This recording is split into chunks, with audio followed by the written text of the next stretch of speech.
Welcome to Match Ed's Match of the Week, where we bring you amazing products that have captured our attention and our hearts. I'm Carly, co-founder of Match Ed, and today I'm really excited to share about a new program. What if your child could learn chemistry, problem solving, and confidence all while baking cookies or cooking dinner? Are you intrigued? Well, we were too. So Angela Smith is with us today, the founder of Inquisicook, and she has turned everyday recipes into unforgettable science lessons. She has over 30 years of homeschool experience. 20 has about killed me. So she's on a mission to prove that the kitchen isn't just for meals, it's where amazing things can happen. So you're going to love this conversation. Welcome, Angela. Thank you. It's a pleasure to be here. Your journey spans over 30 years of homeschooling. I'm sure everyone is saying, wow, that's a lot, right? It So was a lot. what sparked the idea to blend cooking with science for students?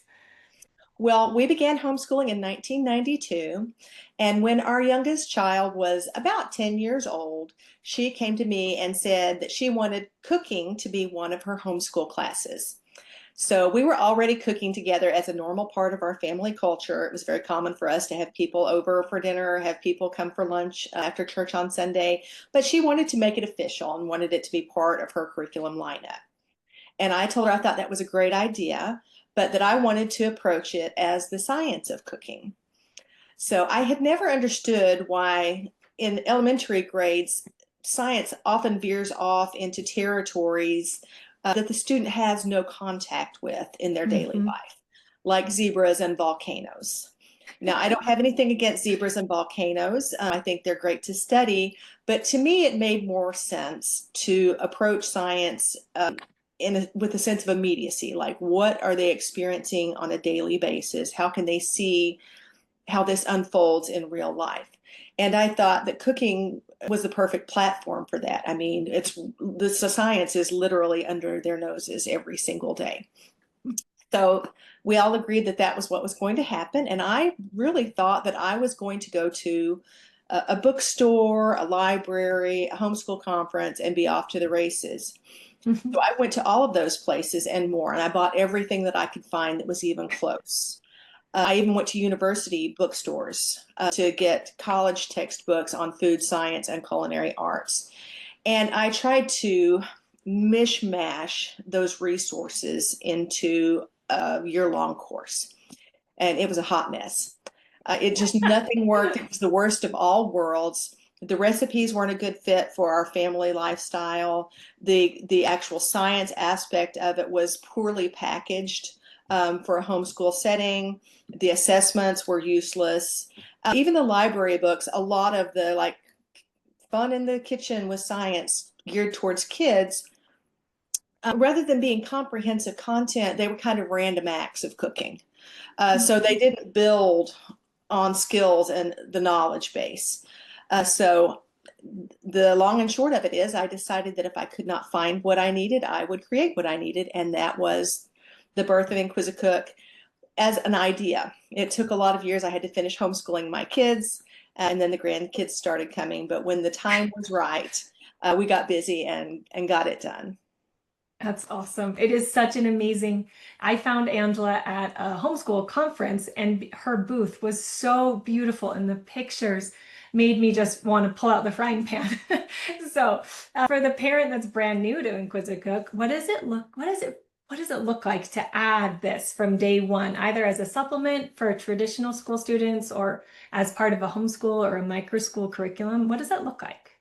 So the program itself is really, really flexible, and we have students that run the gamut of educational experiences. So our primary market is homeschoolers. Most of our families do use it as a science course or as an elective. So they do integrate it as part of their homeschool curriculum. Some people will just use it as a summertime program. We Mhm. do have students in a traditional classroom setting. We call them after schoolers that just when it's time for dinner prep, they will integrate our lessons with their dinner preparation time. We have people that are just kind of integrating it with their spring breaks or with their holiday Mhm. breaks. but it's all online. It's completely self-contained. So parents don't have to buy any books and they don't have to do any teaching. We do all the direct teaching to the student. So it's not like they're having to read a teaching script or, gather a bunch of resources where there's a textbook and there's a teacher's manual and there's a test booklet and all that. It's all very, very streamlined, which makes it easy to integrate into the natural flow of family life. I mean, if preparing dinner is also doubling as science, you're getting double duty out of your minutes spent on it. Absolutely. And we like easy, right? As parents in general, we really want something that's easy. So if they're going online and they purchase the curriculum, they're watching videos, and then are the recipes something they would maybe have on hand, or do they have a meal plan that they're a grocery list that they're following? How does that go? So, yes, so we provide a materials list to both the student and the parent. So, whoever's responsible for procuring the goods has the list, and it's laid out lesson by lesson. For this lesson, you need these things. We Okay. surveyed prospective families before we went into production to find out, first of all, what kitchen equipment they had on hand. So, Hmm. we know that most families don't have an electric ice cream maker, they don't have sous vide circulators. Most families actually don't even have kitchen scales. So our recipes are formulated to make the use of what most families already have on hand. They also told us that they did not want to have to order specialty ingredients. They didn't want to use the recipes as a vehicle to introduce new flavor profiles. So most of our recipes are not going to be far outside the realm of what students have experienced. You can jump off with the science and start exploring those areas on your own. Hmm. But we really wanted to meet the family's immediate needs. So when we test recipes, we only use ingredients that are available nationally. So, for Okay. instance, 3 or 4 miles down the road from me, there is a farm that grows heirloom wheat. It's wonderful. It's wonderful to cook with. We can't test recipes with that because you can't get that in Idaho or, Hmm. other countries where we have students enrolling. So we try to use the most commonly available ingredients in our recipes. Well, I love love the idea that you're almost doubling up school with feeding children, which is, I feel like, the most time taxing thing that we do as parents. So how do you help families balance, right? Everyone is running in a million different directions. So now you're adding cooking labs to a busy schedule. What's your recommendation for helping families balance that? Well, for the courses that we currently have available, most of our students work independently. Okay. So any lesson that includes a recipe preparation will have a video that gives live action footage showing how to prepare that recipe. So they're not going into it blind or trying to imagine what the steps are. We're showing them and describing to them how to prepare those recipes. So our parents are mostly hands off. If they can, let loose of the control and allow their kids to go in the kitchen, you know, to the degree to which are trustworthy. The parents really have a pretty easy time of it. So that's a big plus for our families that the mom can be free to go help other students or do other tasks while the student is in the kitchen working on this. Obviously, students also deal with time constraints. So that does have to be factored in, but the learning is asynchronous, so they don't have to be in a particular place at a particular time. If Okay. 10 o'clock on Saturday night is the best time to make cookies, that's when the student can do that particular lesson on baking that type of cookie. So it's Okay. very flexible. Is there a way that they could do their lessons at 5 o'clock at night and then be cooking dinner for the family? Have you ever seen anyone do that? Yes, that's very common. That's the most common approach. For the recipes that our students prepare, we ask the families to do sensory evaluations, rating those dishes based on flavor, texture, appearance, and aroma. So the families are actually part of the grading, if you will. And Okay. to do that, the students need to be able to present the food to families. Well, when's the logical time to present the food? At meal times. Maybe it's breakfast or perhaps lunch or dinner, but you're getting double duty out of your ingredients too, because they're doubling as your lab materials. We hate waste and we try to control costs. So the vast majority of time, we're using food as lab materials and it winds up as a prepared dish for the family table. I love this. Could you share an example of a recipe-based lesson like that would blend fun, obviously, because this is so much more fun than sitting at the textbook and just reading through it and learning? Sure. Well, I think most of our lessons are fun, so I'll have, but I may be biased. I'll have to think very quickly here. In our eggs unit, which is the very first unit that students do in Inquisicook, we introduce them to all the wonderful tricks that eggs do. It's so much more than scrambled or fried or omelet. Eggs play a role in all different types of cooking. So we teach them about egg white foams, for instance, which is, you separate the egg whites from the yolks, then you whisk the egg whites to physically force air into those whites. And as you are doing that manually with a whisk, you're forcing the air into the whites, and the protein molecules unfurl, they denature. And as the air is incorporated, they form a little protective lining around all of the bubbles in that egg white foam. So they kind of cuddle up around the bubbles in the egg whites. And when you get enough of those bubbles that are small enough and dense enough, it turns those egg whites into the consistency of shaving cream.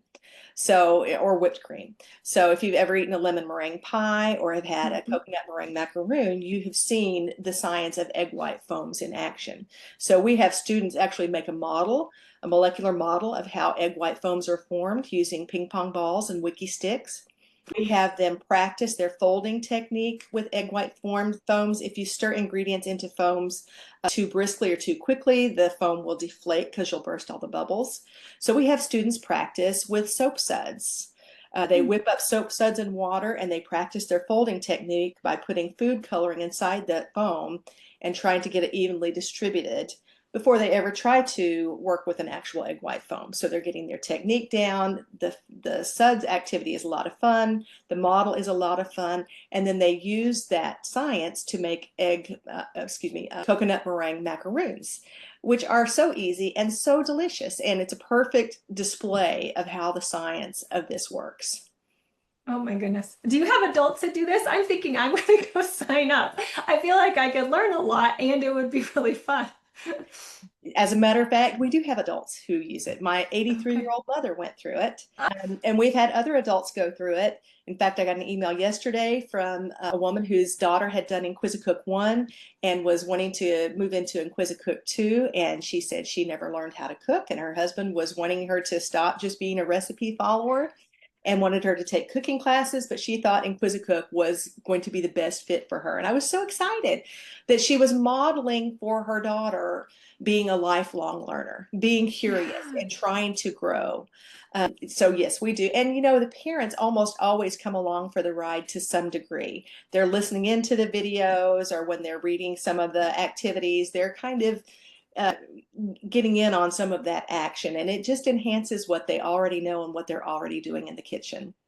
I love that it encourages that curiosity, and that's what we're all trying to instill in our kids. And it sounds like you're so naturally integrating that. Yes. Uh, what impact does learning cooking have on students beyond the kitchen? Have you seen any stories that you would want to share with us? Definitely, definitely. So one of the terrific benefits about this approach is that it builds scientific literacy that tees the students up to understand more complex sciences that they'll encounter later in the upper levels of high school or in college. So when they learn that molecules move more vigorously than when they're hot, than when they're cold, Mhm. and that's what breaks the bonds in molecules, that changes their structure and changes how they're functioning. When they learn that yeast cells reproduce through a process called budding, there's just so much that kind of gets them in the scientific zone where they start to become science minded. And then when they get to AP biology or a Mhm. upper level chemistry class, they are not starting from ground zero. They have already learned these basics and some not so basic things, and they've seen them applied in the kitchen. So it teaches students that science matters, that science can actually change the way that you live, and it can be a blessing to others to understand it.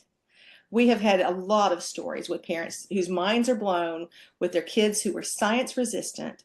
suddenly begin to get it. That's amazing. So they've had an aha moment kind of, and when we were thinking about how does this apply to so many different kids, we were wondering if you've ever seen an aha moment or some had a parent talk to you about an aha moment when a kid realized that they were really smart, maybe just not in the way that the world told them that they had to be. Yes. So students who learn differently thrive with Inquisicook. We approach it with a multisensory system. I mean, they're using their hands. They've got that tactile stimulation. They're smelling. They're seeing. They're even hearing. I mean, you can listen to cookies baking and tell if they're almost, if the moisture has evaporated. You're listening to steak sizzle. Different things like that. So research suggests that the more senses you engage during a learning experience, the more solidly that information is cemented in the brain. So especially in my in-person co-ops, I have seen those aha moments when we are doing a yeast bread and we put it into a cylindrical glass vase and it's up to here, and then we put a piece of tape on that to show the starting point, and then we measure it, and they're seeing that bread dough rise and seeing that when it doubles in size, this is what it's like. And then they take it out and they feel it and they see those air bubbles and they see the gluten that's supporting the structure of that. Their minds are blown when this is something they eat all the time. It's ubiquitous, Mhm. and they see the crumb within the bread. But when you actually observe carefully the entire process and understand the science of it, and that you can adjust that outcome by tweaking the approach based on that science, it Right. is amazing. It's jaw-dropping for the students. I love I love what you were teaching and how it's challenging what would be normal during a normal homeschool day or a micro school students, supplementary materials, but it's just challenging what's norm. And at Match Ed, we talk about this a lot. We talk about not just artificial intelligence, right? Everyone's talking about these days, but how important HI is, human intelligence, right? The thing about cooking is, well, let's say the thing about eating is, it's a highly subjective experience. So what you think is the perfect chocolate chip cookie and what I think is the perfect chocolate chip cookie are going to be two completely different things. And AI can never replicate the human experience in terms of assessing outcomes. You can't just put in a question to Chat GPT and find out what the perfect chocolate chip cookie is, or how you make it crispier or thicker or chewier or sweeter or more crumbly. Those are the things that only human intelligence can inform and observe. You look at the cookie, you observe its appearance, you smell its aroma, you take a bite of it, you assess its texture and its flavor, and you make notes on those things. AI cannot do that. that's amazing. And it changes everything. And having that ability to get that feedback is really beautiful. And I love that you've woven that into your curriculum. Yeah. What is one practical tip that you would offer to parents that are ready to start? How old should the kids be? What would you suggest as this is one really way to make it easy to get started? So I encourage parents to get the kids in the kitchen early. We're actually in production of Inquisicook Junior now, which will start with children as young as kindergarten. Um, Awesome. Set aside your concerns about messes and even safety. I don't mean that you should be negligent, but like it will be okay if there's a little cut on a little finger. Um, Learning to hold a knife and use a knife is an important skill, and be willing to kind of go out on a limb. Get your kitchen a little messy, that will be okay, but also teach your children how to clean. So this is the number one complaint that parents have about kids in their kitchen is they leave behind messes. But if you are diligent in training your children to clean up their messes, you will be so much more likely to say yes when they're ready to get in there. Whatever you are already eating, start exploring that. Just open the refrigerator, ask your children what questions can you come up with about the things in the refrigerator. Like, why do pickles last so much longer than cucumbers? What is the science behind that? Then just Google it, the science of pickles. What is that brown stuff that forms on ground beef sometimes? Is it safe to eat? Does it deteriorate the quality? Google that brown stuff on ground beef. Almost any question they can come up with, you can Google and find a solution. I mean, people share this information so freely. You don't have to have a big system to start dipping your toes into culinary science, and you will be surprised at what you'll find out and how curious your kids are about what is showing up on the table. I love that. I'm going to start just Googling questions like, yeah, I am really curious about that brown stuff on the ground beef, but it's so obvious that you're really passionate about what you do and it comes through in how you speak and what you're doing. But what is your why? Why do you pour into this every day? This is my big project in life. I've been married for 35 years.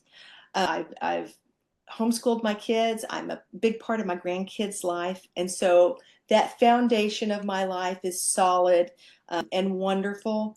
But as a personal project of work, this is it. I want everyone to have a sense of food security. So no matter where you are in the world, no matter what ingredients you have access to, no matter what kind of cooking equipment you have access to, you can feed your family. I want students to be well prepared for hospitality, less dependent on convenience foods, and able to make the most of the resources that are available to them. If I was independently wealthy, I would do this for free for everybody because I think this is a big chink in our cultural armor. We figured out during COVID that we wouldn't always have everything that we have on any given particular day.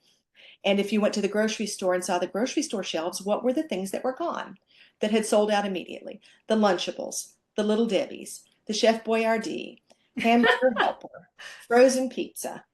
What was left? Raw potatoes and onions, raw proteins, dried beans. And people didn't know what to do with them. It was all over the internet. Or like, I don't know how to cook. And now the schools were not feeding the students twice a day. So parents and children alike were asking, what's for dinner? And there was real concern. And I think there's no excuse for that. I think we can do better as a society to prepare our families to take care of themselves, regardless of what comes down the pike. Amazing. Well, everyone I'm sure can see and is really as curious as I am, and hopefully like head on over to matchedcommunity.com, check out this match of the week. And thank you, Angela, for joining us. Everybody, we're grateful to be able to bring amazing products like this to you, and we hope you enjoyed this interview. And just remember that what you do really matters, that you're building something lasting. And just like Angela's done it for the past 30 years, I'm sure she would agree with me when we say you don't have to do it perfectly, you just have to do it purposefully. So let's journey together. Thank you, Angela. Thank you, Carly.